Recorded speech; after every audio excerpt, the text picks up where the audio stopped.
Hey guys, Comic Boom here to review Heroes in Crisis number 4. There are two themes in this comic book, and the first one's the most important, and that is that sex sells. And if sex doesn't sell, Lois Lane in a Superman shirt definitely sells. This is going to sell a lot of comic books. And the great thing is that well, you don't need a story to sell this comic book, thank God, because this particular issue doesn't have a story in it. It's got a lot of very pretty pictures. Hints of lesbianism. Oh my God, I mean, Batgirl and Harley, Quinn. I mean, who needs soft porn when you can read Heroes in Crisis number 4? This is good. I'm not going to lie. These pictures are very, very sexy. Lois Lane, Clark Kent in the bedroom. I think they were having a conversation. I didn't focus much on the word bubbles. And Harley Quinn, Batgirl. Did I mention them already? Didn't I? Yeah. And who else is in here? Oh, Donna Troy. There's Donna Troy, who's like a Cro-Mag woman, hauling Tempest out of a bar like a caveman, pulling a woman by the hair out of the cave, dragging her home. Donna Troy does that to the Tempest in a really sexy, full double-page spread. Wow, this art's fantastic, man. Lee, man, you Clayman, you've done a fantastic job. Your art is absolutely beautiful. It's fantastic. Green Arrow and Black Canary nonsensically sitting on a mountaintop looking into the sunset. I don't know why they're on a mountaintop looking into the sunset, bitching about the fact that the Trinity basically seems to have lost Booster Gold and Harley Quinn. They can't seem to find him. And they have every right to complain. I mean, if I was Green Arrow and Black Canary, I too would wonder how on earth does Harley Quinn escape Superman, Batman, and Wonder Woman? Well, we found out last issue. What was it, the issue before that? I don't know. Does it matter? This had nice pictures in it. Did I mention it has nice pictures? It's got beautiful pictures. You got to check this out. But the important thing is, guys, is that when you read an issue like this, whatever you do, don't just focus on the pretty pictures, because that would be insulting, and we don't want, we might be Purian fanboys, but don't just focus on the fact that there's a lot of nice bums and breasts in this issue. I mean, the tits and the ass, woohoo, it's gorgeous. But hey, we don't want to insult the writing by suggesting that that's the only reason to buy this issue. Fortunately, when you review comic books, it's subjective. So I can give you my opinion, and in my opinion, the only reason to buy this comic book is because of the sexy pictures. And that's exactly what I did. I actually regret only buying this cover. The other cover was the cover of Aquaman losing his hand, which the themes of the covers just don't make any sense. They're not related to the Sanctuary. They've got nothing to do with the Sanctuary. They've got Wonder Woman snapping Maxwell Lord's neck, which has nothing to do with her PTSD. Wonder Woman wanted to snap Maxwell Lord's neck. That never even occurred in Rebirth continuity, as far as I know. The death of Superman, I think that occurred in the Rebirth continuity. It may or may not have. I think they kept that. Batman, Bane breaking Batman's back did, I think, occur in this continuity, but he never went to Sanctuary out of that.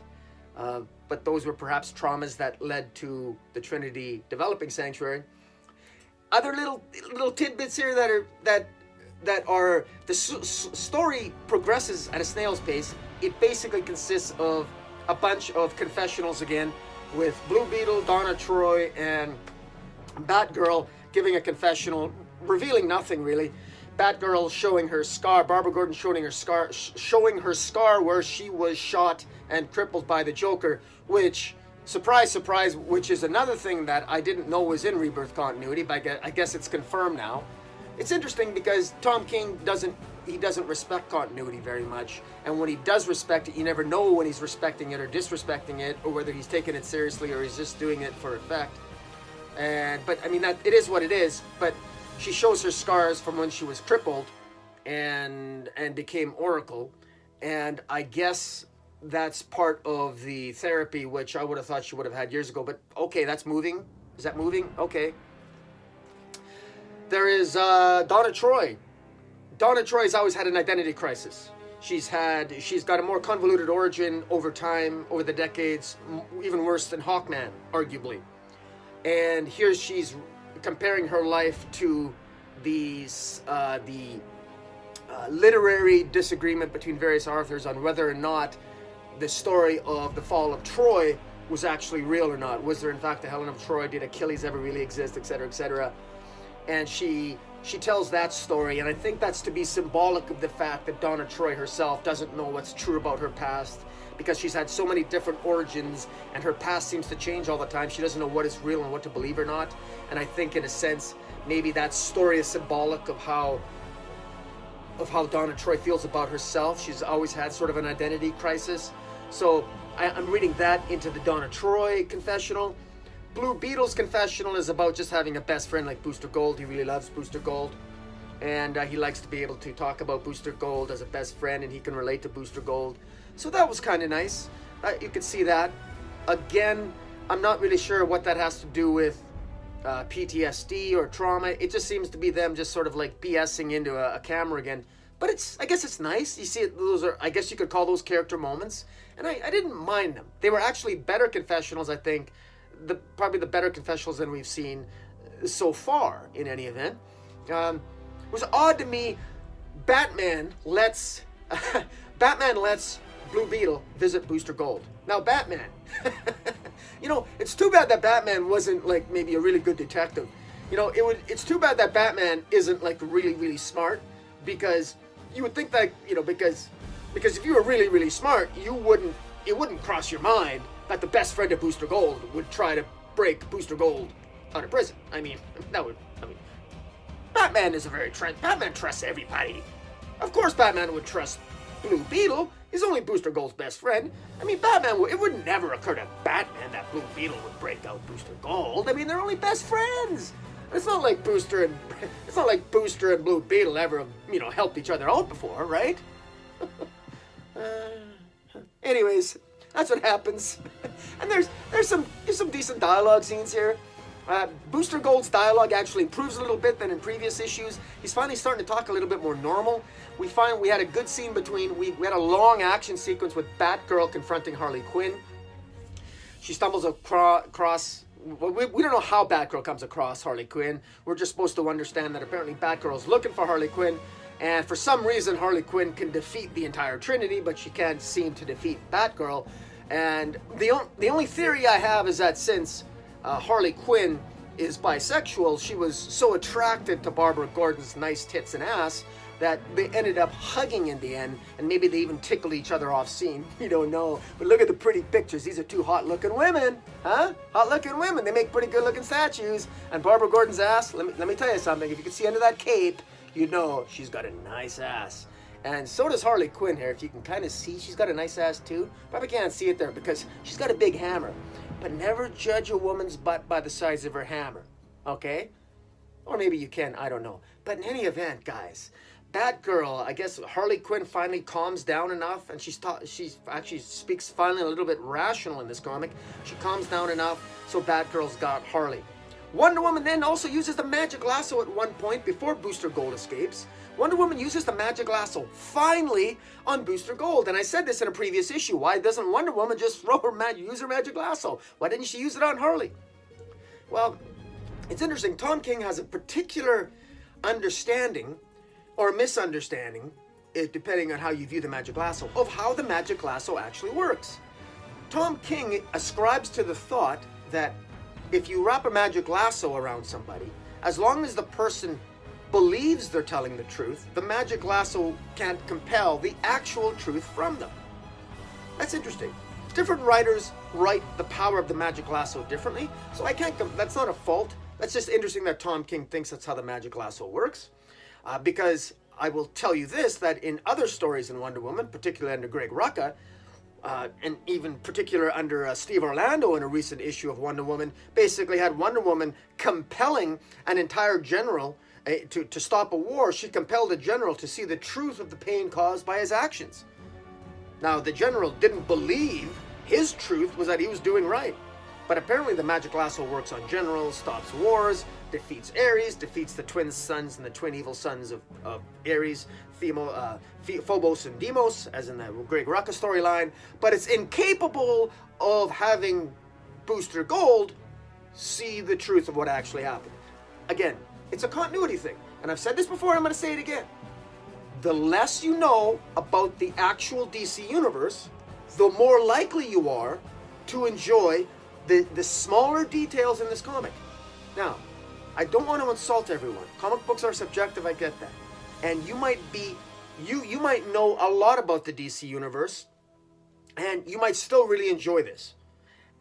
But I would submit that if you know a lot about the DC universe and know a lot about the characters, like, dare I say, somewhat egotistically, I do. I enjoy this comic book more when I shut my brain off a little bit and just sit back and say, okay, don't sweat the small stuff. Just read and try to enjoy the story. I enjoyed this issue more than the previous three. There's been a gradual improvement. I've had my frustrations. Good Lord, I've had my frustrations. But the pretty pictures here, I'm not going to lie. Nice tits and ass go a long way to make me enjoy a comic book. And I don't apologize about that, and I never will. It would be a lot better if the story moved a little more. But the story is moving along at a snail's pace, but it's moving, and at least we're getting something there. There is a laugh out loud moment in this issue that I haven't laughed at her in a long time. It takes place in the Batcave, and Wonder Woman just finds out that Batman, that Booster Gold escaped, and Wonder Woman is so pissed off at Batman for letting Blue Beetle see Booster Gold, and Batman actually defends himself by saying, but he helped build the Justice League. Or, pardon me, he helped build the Hall of Justice. Of course I let Blue Beetle see Booster Gold. He helped build the Hall of Justice. Wonder Woman's so upset she knocks down the Petty in the Batcave. and then Superman shows up and says, I got some bad news to share with you. and then Batman says, I'll move the dinosaur. I mean, it's just a classic scene. Oh man, it was definitely a laugh out loud. Or he says, I'll hide the dinosaur, he says. I'll hide the dinosaur. It's awesome. It's a laugh out loud moment. It's actually, Batman is funnier here than I've read him in a long time. And it's funny because I'm trying to recall a time where Tom King wrote Batman with that funny a line, with that sense of humor in Batman. I wish, he's so busy making Batman miserable and unhappy in Batman that we don't get these moments. This is a Batman moment that I actually find this funny. And we can maybe agree or disagree. People can disagree as to whether or not that's something that Batman would actually do, but I think it's actually funny. He wants to hide the dinosaur from Batman, but then Batman finds out, because Superman tells him that Lois Lane is going to release the confessional tapes that this puddler guy, these puddlers who did the murdering, whoever they are, whether it's one person or more than one, they've been sending the confessional tapes to Lois Lane at the Daily Planet, and Lois Lane, of course, puts them all online, does the story, because if she doesn't do it, somebody else is, and that pisses off Batman so much. As I said, it almost makes Batman. He makes a comment that he himself is going to go knock down the dinosaurs. So the story is moving. The story is, it's very, very slow. Basically, all that happens here is really nothing. The last issue ended with Lois Lane being sent the tape of a confessional, and this issue ended with Lois Lane releasing the confessional, Booster Gold escaping, Wonder Woman confirming that Booster Gold actually believes that he didn't kill the people at the sanctuary, the patients, and that he saw Harley do it, and we see Harley basically surrendering to Batgirl. And we see 3 confessionals, which don't really, again, tell us much, but maybe they're symbolic of some nature of the characters of Blue Beetle, Donna Troy, and Batgirl.